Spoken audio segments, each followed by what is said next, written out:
নমস্কাৰ, এই মুহূৰ্তত আহি পৰিছে ৰাতিপুৱাৰ কেইবাটাও গুৰুত্বপূৰ্ণ খবৰ। আজি 24 আগষ্ট।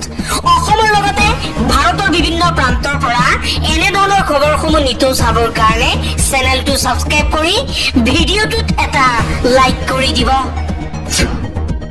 পৰৱৰ্তী খবৰ, আজি পুনৰবাৰ লাখপতি বাইদেউ আঁচনিৰ মহিলাসকলক দিয়া হৈছে 10,000 টকাৰ চেক আৰু চেক প্ৰদান কাৰ্যসূচীতে মুখ্যমন্ত্ৰীৰ মন্তব্য। 10,000 টকালৈ মোবাইল ফোন নিকিনিব মহিলাসকলে, 10,000 টকাৰ অবাধ খৰচ নকৰিব মহিলাসকলে। এখন ঘৰ সদায় স্বামী পত্নীৰ মাজত চলে। 10,000 টকা স্বামীয়ে ব্যৱসায়ত খৰচ কৰক, 10,000 টকা ভাল কামত খৰচ কৰক মহিলাসকলে।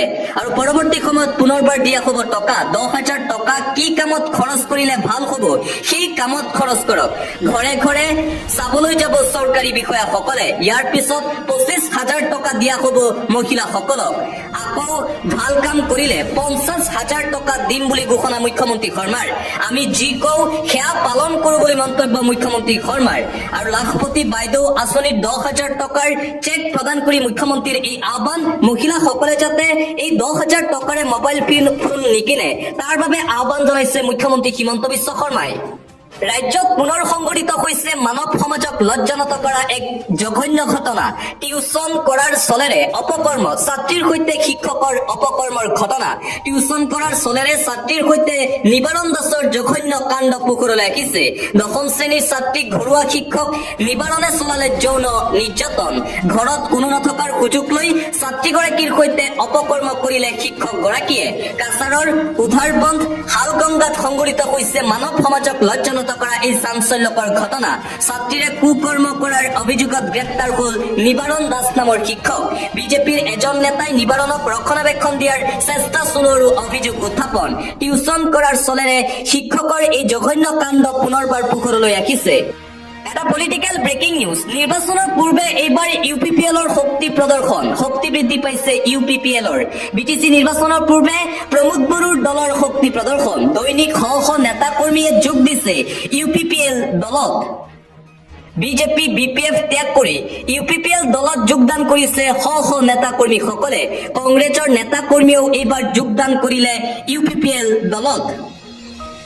ননৈ চেৰফাং পৰিষদীয় সমষ্টিত UPPLৰ এই বৃহৎ যোগদান কাৰ্যসূচী। একেদিনাই 1.5 শতাধিক নেতা কৰ্মী যোগ দিলে UPPL দলত।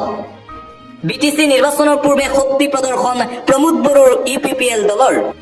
আন এটা গুৰুত্বপূৰ্ণ খবৰ, উত্তৰাখণ্ডত প্ৰকৃতিৰ ভয়ংকৰ ৰূপ দেখিবলৈ পোৱা গৈছে। প্ৰকৃতিৰ ৰোষত দেৱভূমি উত্তৰাখণ্ড। ডাৱৰ বিস্ফোৰণৰ পাছত বিভীষিকাময় পৰিৱেশৰ সৃষ্টি হৈছে উত্তৰাখণ্ডত। উত্তৰাখণ্ডত চামলি জিলাত পাহাৰৰ পৰা নামি আহিল ঢল। পাহাৰৰ মাটিয়ে পুতি পেলালে ঘৰ দুৱাৰ বাট পথ উত্তৰাখণ্ডত। ডাৱৰ বিস্ফোৰণৰ পাছত নেৰা নেপেৰা বৰষুণ উত্তৰাখণ্ডত। মুঠতে ভয়ংকৰ পৰিস্থিতিৰ সৃষ্টি হৈছে। প্ৰকৃতিৰ ৰোষত এইবাৰ দেৱভূমি উত্তৰাখণ্ড। বিপদ সীমাৰ ওপৰেৰে গৈছে উত্তৰাখণ্ডৰ কেইবাখনো নৈ।